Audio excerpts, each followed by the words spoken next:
కు కొన్ని గంటల ముందు బీఆర్ఎస్ సంచలన నిర్ణయం తీసుకుంది. కేసీఆర్ ఆదేశాలతో ఓటింగ్ కి దూరంగా ఉంటున్నామని తెలిపారు బీఆర్ఎస్ పార్లమెంటరీ పార్టీ నేత సురేష్ రెడ్డి. వైస్ ప్రెసిడెంట్ బరిలో ఉన్న రెండు కూటములు తమకు శత్రువులని, అందుకే పోలింగ్ లో పాల్గొనడం లేదని కేటీఆర్ క్లారిటీ ఇచ్చారు. అయితే కేసీఆర్ డెసిషన్ పై భిన్న వాదనలు వస్తున్నాయి. ఎన్డీఏ అభ్యర్థి గెలుపు కోసమే పోలింగ్ కు దూరంగా ఉన్నారని కాంగ్రెస్ ఆరోపిస్తోంది. ఇదే విషయంపై అనాలిసిస్ చేద్దాం. ఎస్ భరత్, ఎలా చూడాలి బీఆర్ఎస్ డెసిషన్ ని? సో అంటే ఇప్పుడు వాళ్ళకి ఏమంటారంటే కరవమంటే కప్ప కోపం, విడవమంటే పాము కోపం అన్నట్టు ఎటోటి వేసినా ప్రాబ్లం. ఓకే, పెనంలో పడతారా పొయ్యిలో పడతారా? మీరు కాంగ్రెస్ కు ఓటేశారనుకోండి, రేవంత్ రెడ్డి కేసీఆర్ ఒకటే అని బీజేపీ ప్రచారం చేస్తుంది. బీఆర్ఎస్ కు ఓటేశారనుకోండి, ఆల్రెడీ బీఆర్ఎస్ బీజేపీ ఇంకా మైనారిటీ ఓటు పోతుంది. ఓకే, సో ఏం చేయాలి ఇప్పుడు? ప్లస్ బీజేపీ కూడా అడగలేదు, మీకు జగన్ అడిగింది అక్కడ ఓటు. ఎందుకంటే 11 మంది ఎంపీలు ఉన్నారు వాళ్ళకు. రాజ్యసభలో 7 ఉన్నారు, లోక్సభలో 4 ఉన్నారు. సో టోటల్ లోక్సభలో ముగ్గురు 4 ఉన్నారు. టోటల్ 11 మంది ఎంపీలు ఉన్నారు వాళ్ళకి అక్కడ. అందుకని అక్కడ రాజ్నాథ్ సింగ్ ఫోన్ చేసి అడిగారు. ఇక్కడ కేసీఆర్ అడిగారో లేదో మనకు క్లారిటీ లేదు, మేము అడగలేదు అని కిషన్ రెడ్డి చెప్పారు. సో వాళ్ళు కూడా చెప్పుంటారు తెలంగాణ లీడర్షిప్ కూడా, మీరు బీజేపీతో ఏం చేసినా సరే మళ్ళీ కాంగ్రెస్ మమ్మల్ని మ్యాచ్ ఫిక్సింగ్ అంటుందని. ఇక రెండోది, బీజేపీకి సపోర్ట్ చేద్దామంటే బీఆర్ఎస్కు ఇప్పుడు సిబిఐ కేసులు ఉన్నాయి కాబట్టి అందుకని సపోర్ట్ చేస్తున్నారు బీజేపీకి అంటారు. కాంగ్రెస్కు సపోర్ట్ చేస్తే వెంటనే బీజేపీ వీళ్ళిద్దరు ఒకటి అంటారు. సో ఇదంతా ఎందుకు మధ్యలో? అబ్స్టైన్ అయితే సరిపోద్ది. బీజేపీకి కూడా కావాల్సింది అదే. బీజేపీ కూడా డైరెక్ట్గా సపోర్ట్ కోరితే ఇదివరకు అసెంబ్లీలోనే 2018లో 23లో బాగా నష్టపోయింది బీజేపీ. బీఆర్ఎస్తో సంబంధం ఉందంటే కవితను అరెస్ట్ చేయకపోతే ఎంత లాస్ అయిందో చూసాం. 8 అసెంబ్లీ సీట్లు వచ్చాయి. కవితను అరెస్ట్ చేసిన వెంటనే 8 పార్లమెంట్ సీట్లు వచ్చాయి. 8 అసెంబ్లీ 8 పార్లమెంట్ అంటే ఎంత డిఫరెన్స్ ఉంది. ఆస్మాన్ జమీన్ ఫరీక్ వచ్చింది కదా. సో అందుకనే బీజేపీ కూడా ఇష్టపడలే. ఇప్పుడు దేశంలో 2 పార్టీలు ఓటింగ్లో పాల్గొనట్లా. ఒకటి నవీన్ పట్నాయక్ నేతృత్వంలోని బీజేడీ. ఎందుకంటే బీజేడీ మీద అక్కడ గెలిచింది బీజేపీ, అక్కడ కాంగ్రెస్ ఏం లేదు, ఆ పొజిషన్లో ఉంది. 7 మెంబర్స్ ప్లస్ 4 మెంబర్స్ కలిగిన బీఆర్ఎస్, వీళ్ళిద్దరు మాత్రమే ఈసారి ఓటింగ్లో పాల్గొనట్లేదు. మిగతా అన్ని పక్షాలు కూడా ఎటో ఒకటని చెప్పేసి, ఎంఐఎం చెప్పేసింది మేము సుదర్శన్ రెడ్డి కోటేస్తామని.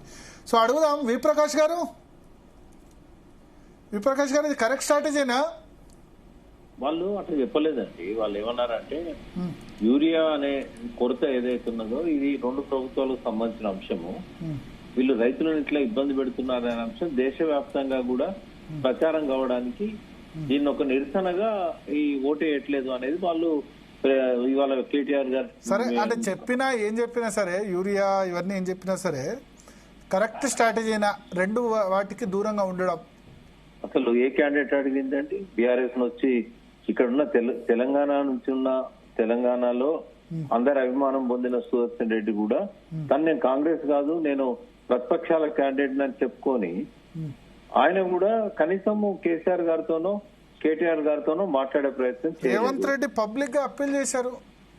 పబ్లిక్ అప్పీల్ ఇలా పనిచేయవు భరత్ గారు. మీరు పబ్లిక్ అప్పీల్ కేసీఆర్ రిక్వెస్ట్ చేస్తున్నా, బీఆర్ఎస్ రిక్వెస్ట్ చేస్తున్నా ప్రెస్ మీట్ పెట్టి చెప్పారు. ఒక మాట ఇక్కడ అడగాల్సింది సుదర్శన్ రెడ్డి. ఆయన ఏం చెప్పుకోవాలి? నన్ను కాంగ్రెస్ ప్రతిపాదించినా, నేను ఇండియా అభ్యర్థిగా వాళ్ళు చెప్పినా కూడా నాకు అందరూ సపోర్ట్ చేస్తున్నారు. దేశవ్యాప్తంగా ఉన్న ప్రతిపక్షాలు, ఇండియా కూటమి బయట ఉన్న వాళ్ళు కూడా నాకు సపోర్ట్ చేస్తున్నారు. మీరు కూడా ఇండియా కూటమి బయట ఉన్నారు అని ఆ రకంగా అప్రోచ్ అయితే దాని రిజల్ట్ ఏముండేదో తెలియదు. బట్ ఆయన తనకు తాను నేను కేవలం కాంగ్రెస్ క్యాండిడేట్ కాదు, కేవలం ఎన్డీఏ క్యాండిడేట్ కాదు అని చెప్పుకుంటేనే ఆయన ఒక్కనాడు కూడా కలవకపోవడం ఏంటండి? అర్థం ఉంది. కానీ సుదర్శన్ రెడ్డి అంటే కలిసేందుకు అవకాశం ఇచ్చారా? అట్లుంటుందా? సుదర్శన్ రెడ్డి గారు అడిగినాక ఎవరు కలవరండి? ఆయన అంటే ఒక గౌరవం కదా తెలంగాణలో. డిస్టర్బెన్స్ వస్తుంది. అది అంటే నేను మన దీనిలో ఉన్నాను ఫోన్ లో, ఇప్పుడు వాయిస్ కొంచెం పర్లేదు ఇప్పుడు బాగానే వినిపిస్తుంది. విప్రకాష్ గారు ఒక మాట, ఇప్పుడు సుదర్శన్ రెడ్డి తెలంగాణకు సంబంధించిన వ్యక్తి, తెలంగాణ వ్యక్తి ఉపరాష్ట్రపతి మీరు నిలబెడితే మరి బీఆర్ఎస్ సపోర్ట్ చేయాలి కదా. ఇదివరకు వెంకయ్యనాయుడు సపోర్ట్ చేసింది, తెలుగు రాష్ట్రాల వ్యక్తి గర్వకారణం అని చెప్పి.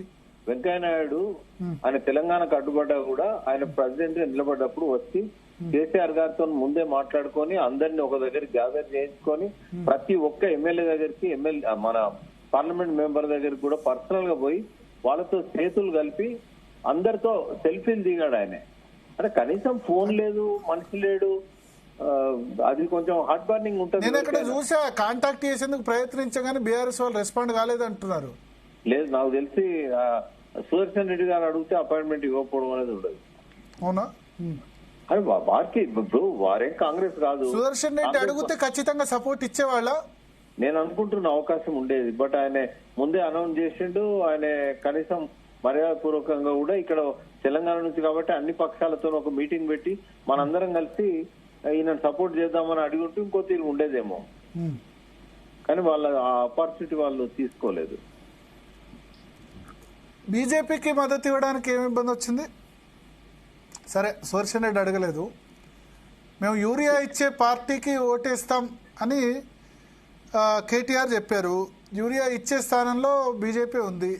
కేంద్రం ఇస్తేనే రాష్ట్రం, స్టాక్ రిలీజ్ చేస్తే రాష్ట్రం ఇవ్వాలి. అక్కడ ఏమి ఇబ్బంది వచ్చింది? కిషన్ రెడ్డి ఏమో అసలు ఎవరు అడిగారు, మేము బీఆర్ఎస్ ఓటే అడగలేదని చెప్పారు. అక్కడ జగన్మోహన్ రెడ్డికేమో వాళ్ళు కాల్ చేశారు. ఇక్కడ కేసీఆర్కి ఎందుకు కాల్ చేయలేదంటారు? 4 ఓట్లు వాళ్ళకి పెద్ద లెక్క కాదు కదా, అందుకని చేయలేదేమో. 4 ఓట్ల లెక్క అంటే బీజేపీ కూడా గ్రహించిందా? మేము బీఆర్ఎస్ తో పొత్తు లేదా బీఆర్ఎస్ సపోర్ట్ తీసుకుంటే మాకు బదనాం అవుతుందని వాళ్ళు కూడా గ్రహించారంటారా? ఉండొచ్చు. ఇక్కడ రాష్ట్రంలో ప్రచారం జరుగుతూ ఉంది కదా. మీ ఉద్దేశంలో మీరు మొన్న అన్నారు నాతో, నా చర్చలోనే ఇప్పుడు బీఆర్ఎస్ ఇండియా కూటమిలోకి పోవాలి, అది కరెక్ట్ స్ట్రాటజీ అన్నారు. ఎందుకు దాన్ని, అంటే దాని మీద చాలా వైరల్ కూడా అయింది, దాని మీద చర్చ జరిగింది. మీరు దాన్ని డిఫెండ్ చేసుకోగలుగుతారు? ఎందుకు ఇప్పుడు బీఆర్ఎస్ ఇండియా కూటమిలోకి వెళ్ళాలి? డిస్పైట్ కాంగ్రెస్ లో ఇక్కడ రేవంత్ రెడ్డి గవర్నమెంట్ ఉన్నా సరే బీఆర్ఎస్ ఇండియా కూటమిలో జాయిన్ కావాలి అని మీరు సజెస్ట్ చేశారు కదా, ఎందుకు దాన్ని ఎట్లా డిఫెండ్ చేసుకుంటారు? నేషనల్ ఇంట్రెస్ట్, స్టేట్ ఇంట్రెస్ట్ రెండు ఉంటాయండి. నేషనల్ ఇంట్రెస్ట్ ఏంటంటే బీఆర్ఎస్ కు వాళ్ళ ప్రధాన శత్రువు బీజేపీ, ఎవరు ఒప్పుకున్నా ఒప్పుకోకపోయినా. మాలాంటి వాళ్లకు ఇక్కడ ఈ తెలంగాణలో లెఫ్ట్ ఆర్గనైజేషన్స్ లో పనిచేసి వచ్చిన వాళ్ళకు కూడా మాకు చిన్నతనం నుంచి కూడా మేము బీజేపీ ఐడియాలజీని యాక్సెప్ట్ చేయం. ఫ్రెండ్స్, అందరం ఫ్రెండ్స్. కిషన్ రెడ్డి గారు, బండి సంజయ్ గారు, వారు నాకు ఎంత గౌరవం ఇస్తారంటే టీఆర్ఎస్ లో కూడా ఎవరి ఇయర్ వారు ఇచ్చినంత గౌరవం. బట్ అంత గౌరవం ఇచ్చి అంత స్నేహంగా ఉన్న వ్యక్తిగతంగా వారిని అభిమానిస్తాం. ఈ కరప్షన్ ఇట్లాంటి చాలా వాళ్ళల్లో మనకు చాలా మందిలో మనకు కనబడవు. అయినా కూడా పాలసీ పరంగా మేము మోడీ విషయంలో ఇప్పుడు అమెరికాతో మోడీ ఏదైతే సంబంధాలు ఈ మేరకు స్ట్రెయిన్ అయినాయో అది నేషనల్ ఇంట్రెస్ట్, తప్పకుండా దాన్ని సపోర్ట్ చేస్తాం, ఇష్యూ బేస్డ్ గా సపోర్ట్ చేస్తాం. కానీ ఓవరాల్ గా చూసినప్పుడు బీజేపీ పాలసీని వ్యతిరేకిస్తాం. కాబట్టి ఇది తెలంగాణ లాంటి ప్రాంతాలలో ఆ పార్టీ వచ్చినట్టయితే ఇక్కడ ముస్లిం జనాభా ఎక్కువగా ఉంది. ఈ ప్రతిరోజు ఒక ఇష్యూ అవుతుంది. వీళ్ళ మధ్య ఎక్కువగా ఈ మత కల్లోలాలు జరిగే అవకాశాలు ఉంటాయి. కాబట్టి తెలంగాణ పీస్ఫుల్ గా ఉండాలంటే ఎంతో కొంత సెక్యులర్ భావాలు ఉన్న కాంగ్రెస్ బెటర్ అనేది ఆల్ ఇండియా లెవెల్లో ఆ స్టాండ్ ఉంటే బాగుంటుంది అనేది నేను కోరుకుంటున్నాను. ఎందుకంటే మూడో కూటమికి అవకాశం లేదని కేసీఆర్ గారి విషయంలోనే ప్రూవ్ అయింది. ఇప్పట్లో మళ్ళీ మూడో కూటమి రాదు, మూడో పార్టీ కూడా ఆ రెండు పార్టీల కంటే ధీటుగా వచ్చే అవకాశం ఇంకో 5-10 ఏళ్ల వరకు రాదు. రానప్పుడు ఇక ఉన్నంతలో బెస్ట్ ఆప్షన్ ఏంటంటే నేషనల్ లెవెల్లో Congress is the best alternative, state లెవెల్లో మాత్రం ఖచ్చితంగా ఫైట్ చేయాల్సిందే అనేది. కానీ నేషనల్ లెవెల్లో ఇండియా కూటమిలో చేరి స్టేట్ లెవెల్లో ఎట్లా రేవంత్ రెడ్డి మీద ఫైట్ చేయగలుగుతారు?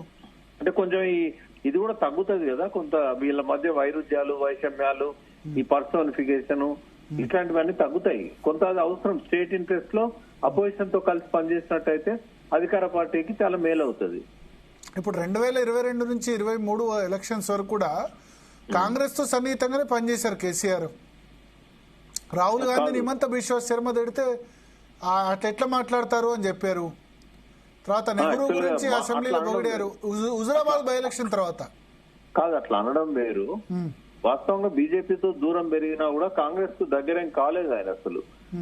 అట్లా అయ్యుంటే ఇంకో తీరు ఉండేది రిజల్ట్. బట్ అతను అంటే నేషనల్ లెవెల్లో నేనే ఆల్టర్నేట్ కావాలనుకున్నాను తప్ప అంటే ఇంకొక ప్రత్యామ్నాయ పార్టీని నేను ఏర్పాటు చేస్తా, ఇప్పుడు అధికారంలోకి రాకపోయినా ఒక శక్తిగా నేను ఎదగడానికి ఈ ఎన్నికలను ఉపయోగించుకుంటా అని చెప్పి బీఆర్ఎస్ అనేది పేరు మార్చి దాని బాధ్యత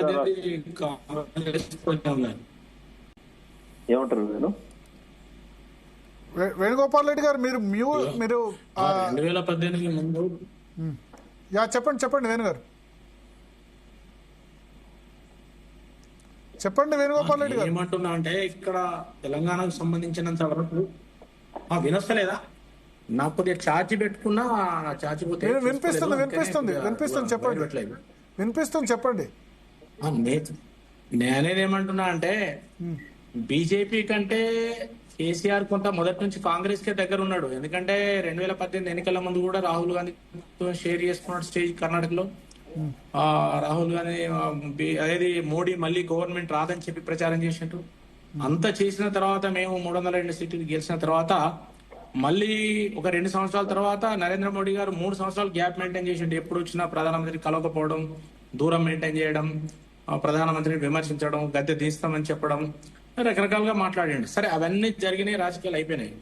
ఇవాళ మేమేమంటున్నామంటే ఓటింగ్ అనేది సరే వాళ్ళు పార్టిసిపేట్ అవుతారా కారా అది వాళ్ళ పార్టీకి సంబంధించిన అంశం. కానీ మాకు ఇప్పుడు దాదాపు 781 ఓట్లలో మాకు 425 ఓట్లు మాయే ఉన్నాయి. తర్వాత 29 ఓట్లు మాకు మిగతా 45 ఏది ఇండి కూటమి గాని ఎన్డీఏ గాని 45 ఓట్లు ఉన్నాయి. ఆ 45లో 29 ఓట్లు మాకు వస్తాయి అనే దాని మీద ఒక అంచనాతో ఉన్నది. ఈ రోజు ఇప్పటి వరకు మీతో మాట్లాడుతున్న వరకు, ఇంకా రేపటి వరకు ఏమైనా మారుతాయా లేదా తెలియదు. 450 పైనే మాకు రేపు రావచ్చని మేము అంచనాతో ఉన్నాం.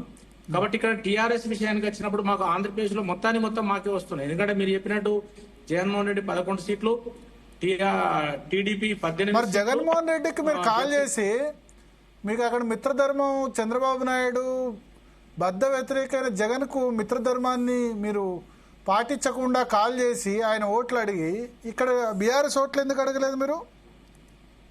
బీఆర్ఎస్ ఓట్లు మేము అడగమని ఏం లేదు, కానీ అడగకుండా చేసుకునేది వాళ్ళే.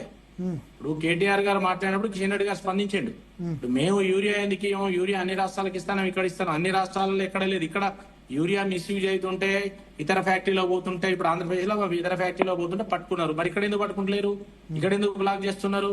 మొదటి నుంచి ఇక్కడ ఎందుకు పాస్బుక్లు పెట్టలేదు? కాబట్టి సరే అది ఏదున్నా రాజకీయాలకు, ఎన్నికలకు, ఉపరాష్ట్రపతి ఎన్నికలకు యూరియా ముడిపెట్టి మాట్లాడడం అంటేనే 2 పార్టీలను వాళ్ళు ఒక్క పార్టీని కాదు 2 పార్టీలను టార్గెట్ చేసింది. సరే దాన్ని దృష్టిలో పెట్టుకుని అడగకుండా ఉన్నది అనేది ఏం లేదు. రాజకీయంగా వాళ్ళు ఏదైనా నిర్ణయం తీసుకుంటే చూద్దామని మామూలు ఉండొచ్చు, అంతే తప్ప వేరే ఏం లేదు. రాజకీయ పరస్పర అవసరాలు కూడా ఉంటాయి కదా. Okay okay. సో అంటే ఇప్పుడు అవకాశాలు చెప్తున్నారు కాంగ్రెస్ నుంచి. కాంగ్రెస్ నుంచి అంటే ఇప్పుడు సరే అక్కడ యూరియా సంగతి పక్కన పెడితే ఇప్పుడు నవీన్ పట్నాయక్ కేసీఆర్ ఇద్దరు మాత్రమే మీకు సపోర్ట్ చేయట్లేదు. నవీన్ పట్నాయక్ అంటే అక్కడ ఆపోజిట్, అటు ఇటు కాకుండా ఇండియా కూటమి లేకపోతే ఎన్డీఏ కాకుండా. సో వీళ్ళనే ఎందుకు నవీన్ పట్నాయక్ ఏమో స్వయంగా మోడీ ఫోన్ చేసి అడిగారట, బట్ అయినా ఆయన సపోర్ట్ ఇవ్వలేదు. వీళ్ళు మాకే కాదు వాళ్ళకు కూడా ఇస్తలేరు కదా, అంటే కూటమి కూడా ఇస్తలేరు. సరే ఇప్పుడు ఇద్దరికి సపోర్ట్ ఇవ్వని 2 పార్టీలే అంటున్నా. కావచ్చు, ఆఫ్ కోర్స్ కావచ్చు, కానీ ఇప్పుడు వాళ్ళు ఇచ్చినా ఇవ్వకుండా మేము మంచి మేయాడుతో బయటపడదాం అనేది మాకున్నది. అంటే మీకు ఇస్తే సపోర్ట్ అడిగితే గనక ఇక్కడ ప్రాబ్లం అవుద్ది అని మీ రాష్ట్ర నాయకత్వం ఏమైనా చెప్పిందా? అలా ఏం లేదు, ఎందుకంటే మేము ఇప్పుడు ఉన్న పొజిషన్ లో మేము ప్రత్యామ్నాయ శక్తిగా తెలంగాణలో ఎదగాలని చూస్తున్నాం కాబట్టి ఆ లైన్ లో మేము ఆలోచిస్తున్నాం. అదే టీఆర్ఎస్ కూడా ఆలోచించి, అంటే అదే విషయం జగన్ అక్కడ ఎందుకు అడిగారని అడుగుతున్నా. జగన్ అంటే జగన్ మొదటి నుంచి మిత్రుడుగానే ఉన్నాడు కదా. మొదటి నుంచి మాకు పొత్తులో లేకుండా కూడా గత 5 సంవత్సరాల నుంచి కూడా, అంతకుముందు ఆయన 5 సంవత్సరాల పీరియడ్ కూడా ప్రతి దాంట్లో మాకు పార్లమెంట్ లో సపోర్ట్ చేసిండు. ఆయన మిత్రుడుగానే ఉన్నాడు, దూరంగా ఏం లేదు, మాకు అపోజిషన్ ఏం లేదు. మాకు పొత్తు కలవలేదు, టీడీపీతో పొత్తు కలిసినాము, కానీ ఆయన మిత్రుడుగానే ఉండి మాకు ఎప్పటికప్పుడు అన్ని బిల్లుల్లో సపోర్ట్ చేస్తున్నాడు, పార్లమెంట్ లో సపోర్ట్ చేస్తున్నాడు, అవిశ్వాసం పెట్టినప్పుడు సపోర్ట్ చేసిండు, ఇప్పుడు కూడా చేస్తున్నాడు. Okay okay. సో రిలేషన్స్ ఉన్నాయి కాబట్టి మేము అడిగినాం. ప్రకాష్ గారు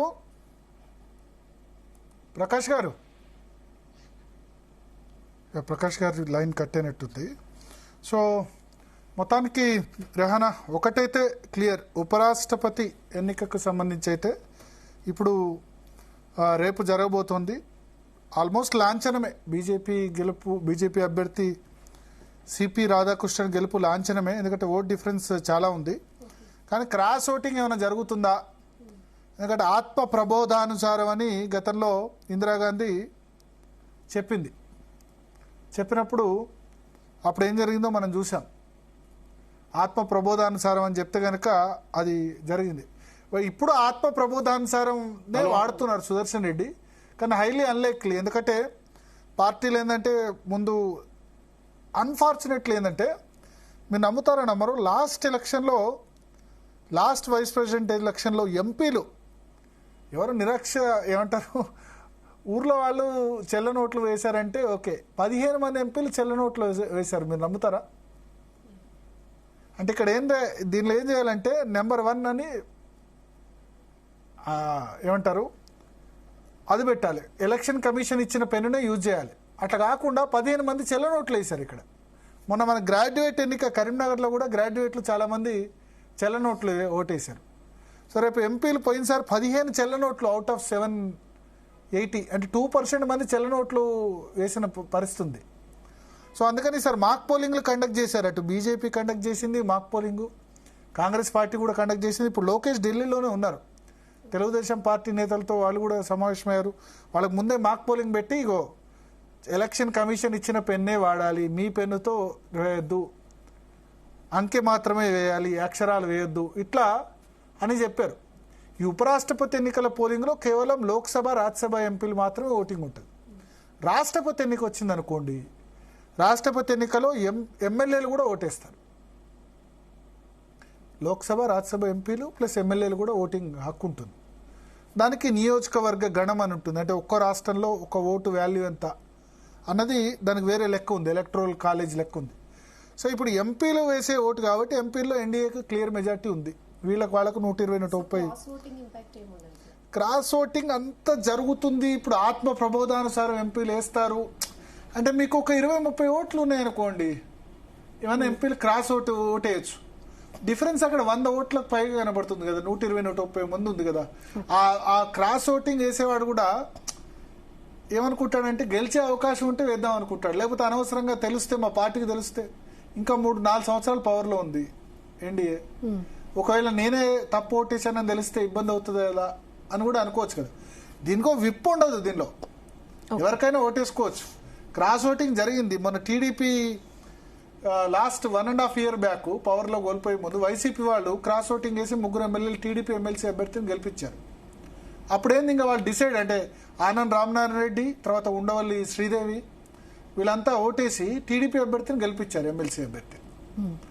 సో క్రాస్ ఓటింగ్ ఉండదు అని కాదు, క్రాస్ ఓటింగ్ ఉండడానికి తక్కువ అవకాశాలు ఎందుకున్నాయంటే ఈ డిఫరెన్స్ 100-120 ఓట్ల డిఫరెన్స్ ఉంది. 789 అంటే 300 దాదాపు 390 ఓట్లు కావాలి, ఎక్కువనే ఉన్నాయి. ఇంకా వాళ్ళకి 440 ఓట్ల దాకా ఉన్నది. క్లియర్ మెజారిటీ అక్కడ కనబడుతుంది. కనబడుతున్నప్పుడు ఎందుకు అని కూడా అనుకుంటారు కదా ఎంపీలు. అదే 20-30 ఓట్ల డిఫరెన్స్ అనుకోండి, ఆత్మ ప్రబోధానుసారం ఏమైనా జరగవచ్చు. ప్లస్ అందుకని ముందు జాగ్రత్తగా వైఎస్ జగన్ తర్వాత ఈ పార్టీలో వాళ్ళందరూ కూడా వేసుకున్నారు. ఎంపీలు ఇప్పుడు మీరు ఆలోచించండి, తెలంగాణలో ఎమ్మెల్యేలు అధికార పార్టీ ఉంటేనే అటు షిఫ్ట్ అయిపోయినప్పుడు అధికార పార్టీని కాదని ప్రతిపక్ష పార్టీకి ఆత్మ ప్రబోధానుసారం ఎందుకు వేస్తారు? 2-3 ఓట్ల డిఫరెన్స్ ఉందనుకోండి, అటు ఇటు అయ్యే అవకాశం ఉంది.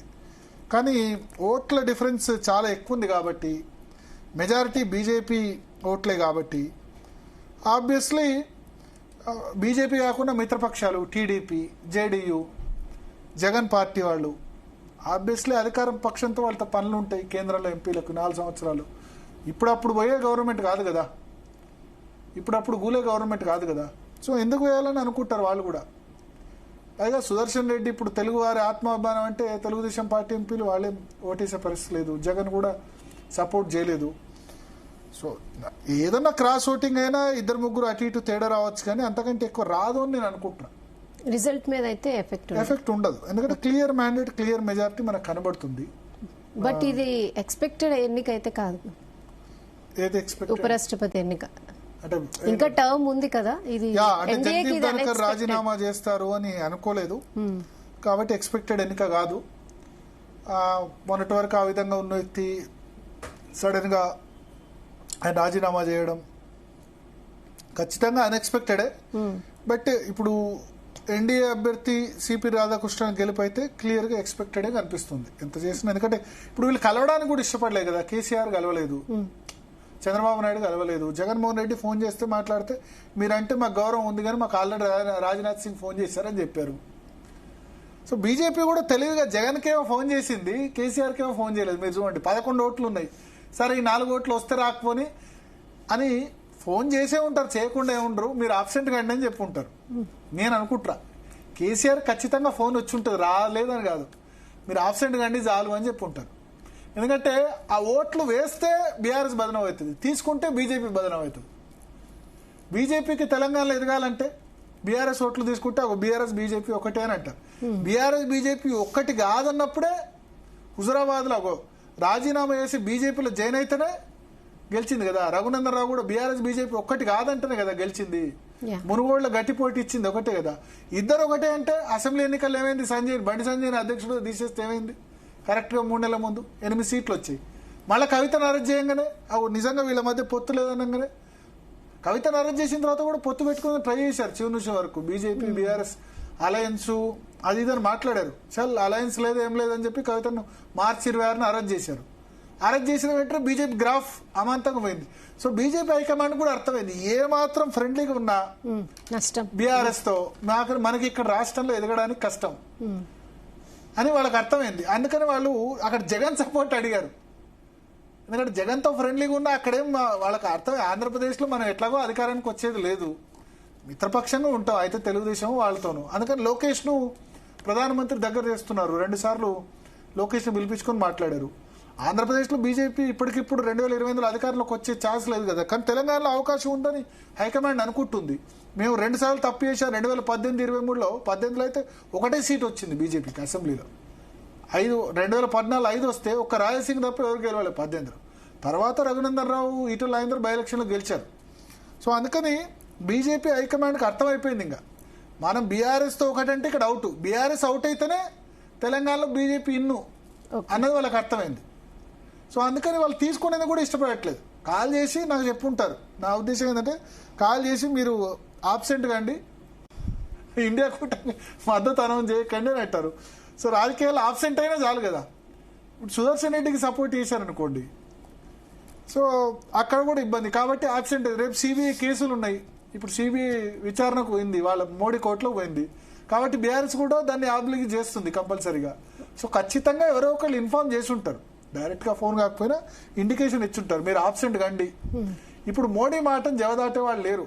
మీ ఇంకొక విషయం, లాస్ట్ వైస్ ప్రెసిడెంట్ ఎన్నికల్లో జగదీప్ ధన్కర్కు ఇండియా కూటమి క్యాండిడేట్ పెడితే మమతా బెనర్జీ ఎన్డీఏ క్యాండిడేట్ జగదీప్ ధన్కర్ కోసం సపోర్ట్ గా అబ్స్టైన్ అయింది.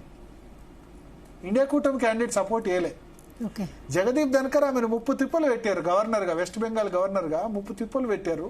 అయినా సరే పొలిటికల్ ఈక్వేషన్ లో భాగంగా మమతా బెనర్జీ సపోర్ట్ చేయలేదు, ఇండియా కూటమి సపోర్ట్ చేయలేదు, సైలెంట్ గా ఉంది. సో మమతా బెనర్జీ లాంటి వ్యక్తే సైలెంట్ గా ఉన్నప్పుడు రాజకీయాల్లో, ఇప్పుడు కేసీఆర్ ఆయనకు కావాల్సిందేంటి, ఇంకా 3-4 సంవత్సరాలు 3.5 సంవత్సరాలు గడవాలి. సిబిఐలు కేసులు ఇవన్నీ, ఈడీలు ఐటీలు ఇవన్నీ ఎదురు కాకూడదని అనుకుంటారు కదా. అప్పుడు ఆయన అధికారులు ఉన్నప్పుడు ఎస్ ఫైట్ అంటే ఫైట్, నువ్వేం చేస్తావంటే నువ్వేం చేస్తావని బిఎల్ సంతోష్ ను ఆ ఫోన్ ట్యాపింగ్ లో ఇరికిచ్చేందుకు ప్రయత్నం చేశారు. కానీ సక్సెస్ కాలేదు. చూశారు కదా అది ఎంత పెద్ద దెబ్బ వచ్చిందో.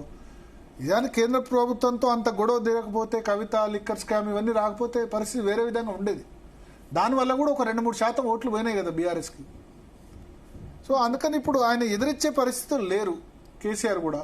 సో ఆయనకు తెలుసు, అదేదో సినిమాలో త్రివిక్రమ్ డైలాగ్ ఉంది కదా, ఎక్కడ నెగ్గాలి ఎక్కడ తగ్గాలో తెలిసిన వ్యక్తిగా ఆయన సైలెంట్గా ఉంటారు. ఇప్పుడు ఏంటంటే అబ్స్టైన్ అవ్వడమే కరెక్ట్. కాంగ్రెస్ పార్టీ కూడా సుదర్శన్ రెడ్డి కూడా ట్రై చేసి ఉంటారు, కానీ మేము వాళ్ళు ఇండైరెక్ట్ గా ఇండికేషన్ ఇచ్చుంటారు మేము సపోర్ట్ ఇచ్చే పరిస్థితి లేదని చెప్పి. రేవంత్ రెడ్డి ఓపెన్ అప్పీల్ చేశారు, కానీ మరి రాహుల్ గాంధీ ఫోన్ చేసి అడిగారా?